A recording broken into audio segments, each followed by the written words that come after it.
L'élevage Bohème-Dole, situé à Pfettisheim et spécialisé en engraissement de jeunes bovins montbéliards, a imaginé et conçu un automate de tri pour sa nurserie. Raccordé au DAL, le distributeur automatique de lait, le système se combine avec un jeu de barrières, simplifiant ainsi la manutention des veaux. C'est une machine que mon associé Laurent a conçue et que moi j'ai construite en association avec Mathieu Val de la société Val Équipement de Sarrebourg, qui nous a beaucoup aidé. Et en fait, cet automate, on l'a mis en parallèle du DAL, donc du distributeur automatique de lait, et nous permet de trier les veaux qu'on bu, on les met d'un côté, enfin l'automate les met d'un côté, et ceux qui n'ont pas bu, ou qui n'ont pas tout bu, ou qui ont un problème de buvée ou de santé, etc., l'automate les reconnaît et les remet en fait, dans le box d'attente où on est situé aujourd'hui. On le voit là, voilà, il y en a un qui rentre, et les autres attendent leur tour. Donc là, je les ai démarrés selon le programme qu'on a. Donc ils ont démarré à 8h30, 9h, on les démarre le matin. Et ils prennent leur temps pour boire. Alors les premiers auront bu déjà à 10h, 10h30, et les derniers, on les rattrapera cet après-midi aux alentours de 15h, 16h, en fonction du travail qu'on a aussi sur la ferme en culture. Il peut être 17h. Donc on a voulu se simplifier le travail au maximum. C'est ça, parce que gérer 70 veaux, des entrées de 70 veaux, faut les gérer, quoi. Et nous, l'aspect humain et l'aspect travail, on adore travailler, mais on n'aime pas s'embêter au travail. C'est surtout ça, quoi. Et si on s'embête au travail, on ne le fait pas bien et on le fait mal, quoi. Bon, t'as fini, toi? Il y a 2 buvets par jour. Ce système a été imaginé il y a 18 mois, alors que l'élevage décidait d'arrêter le charolais pour se concentrer à 100% à la race montbéliarde. Cette nurserie accueille 70 veaux tous les 2 mois, qui ont entre 15 et 21 jours à leur arrivée et pèsent un minimum de 55 kg. Après 4-5 jours d'adaptation au bruit des portes qui claquent notamment, les veaux comprennent le principe. On ne va pas parler d'heures, hein, parce que là, c'était juste quelque chose de fou. Je dirais déjà la conception en soi, Laurent, il avait fait une première conception. Je crois qu'au bout de la 10e version sur plan, on a trouvé à peu près un schéma qui pourrait coller. On l'a soumis à Mathieu Val. Il a dit « ouais, ok les gars, c'est jouable ». Après, en investissement financier, ça ne nous a pas coûté très cher puisqu'on a tout fait nous-mêmes. Mathieu Val nous a beaucoup aidé, hein. Je ne sais pas s'il a gagné beaucoup d'argent non plus avec ça, mais l'idée l'intéressait aussi. Allez, on va dire qu'en transformant la nurserie, en achetant la ferraille, en mettant les trucs, allez, c'est une histoire de 10 000 €, je pense. Bien sûr, si cette machine devait être faite dans une autre entreprise, etc., et tout conçu par une autre entreprise, je pense que ça serait effectivement un peu plus cher quand même, quoi. Avec les anciennes stalles, ils buvaient et puis devaient ressortir en marche arrière de la stalle. Déjà ça nous plaisait pas.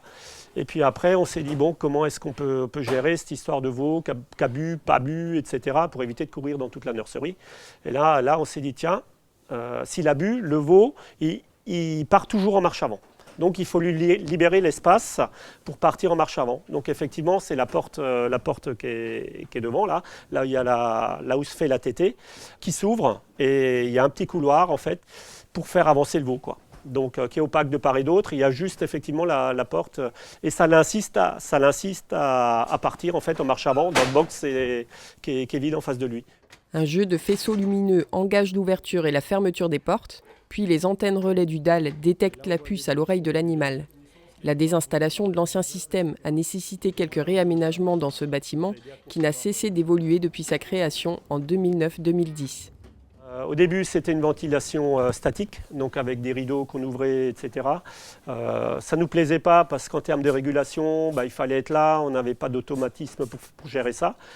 Et on a décidé avec Laurent de fermer le bâtiment, de l'isoler complètement et de mettre une ventilation dynamique avec une régulation d'hygrométrie et de température.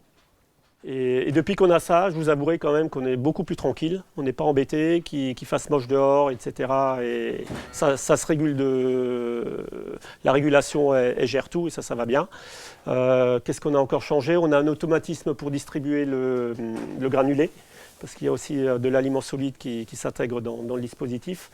Et là, on ne voulait pas s'embêter non plus. On a pris le système qu'ont nos copains porcins ou volaillers, avec une chaîne d'alimentation qui remplit des petites réserves. Et puis nous, on remplit de ces réserves-là, on remplit des seaux et on distribue dans les auges-là libre-service. Et ça nous permet également de contrôler, puisqu'on connaît le poids qu'il y a dans chaque seau, de contrôler la consommation de chaque animal.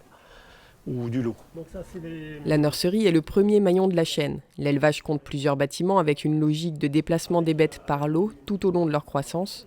La ferme dispose d'une capacité de 600 places avec environ 400 ventes et 420 entrées par an.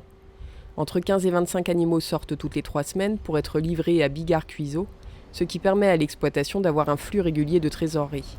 Une trésorerie particulièrement chamboulée depuis ces derniers mois. Sur les derniers 6 mois, on observe alors une augmentation du chiffre d'affaires. Ça veut dire que le prix de la viande, effectivement, a augmenté environ de 30%, ce qui est énorme, chose qu'on n'a jamais connue.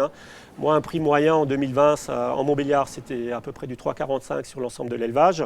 Là, le chiffre de cette semaine, c'est du 4,39 payé à l'éleveur aujourd'hui. On ne sait plus où on va, mais c'est également vrai pour tout ce qui est charge. Notamment les protéines. Les protéines, c'est un truc de dingue. Le même camion, j'avais encore un contrat au mois de janvier. Je me suis fait livrer aujourd'hui, comme par hasard, le nouveau camion. Sur 30 tonnes, je paye 2 000 € plus cher. Le fuel, l'année dernière, c'était un prix moyen de 0,76 centimes le litre hors taxe. Aujourd'hui, le prix de 1,46 € hors taxe. Voilà, c'est quasi le double. C'est sur l'exploitation, le fuel, si on reste à ces tarifs-là, l'augmentation est de plus de 20 000 €. Il nous faut 40 000 litres sur la structure par an. En protéines, si je rajoute les 2 000 €, il me faut 10 camions, c'est 20 000 € également. Le prix des céréales, ce que je mets dans le silo, forcément, tout augmente. Le prix du matériel, j'en parle pas. C'est quelque chose. Le problème, c'est qu'on ne peut pas il n'y a pas de perspective stable. Alors tant que le prix de la viande augmente, on va dire bon allez, ça continue à couvrir les charges, mais on ne sait pas où ça va arrêter, ni de l'un. Alors le prix de la viande augmente uniquement parce qu'il y a beaucoup de producteurs qui ont arrêté. Ce n'est pas parce que les charges augmentent. C'est bien parce qu'il y a pénurie sur le marché et c'est bien le marché de l'offre et de la demande qui commande. Et ça, c'est quelque chose quand même. Alors on est dans un bon contexte aujourd'hui par rapport au prix qui augmente, mais on se fait rattraper par la cavalerie avec les charges qui sont exponentielles, quoi.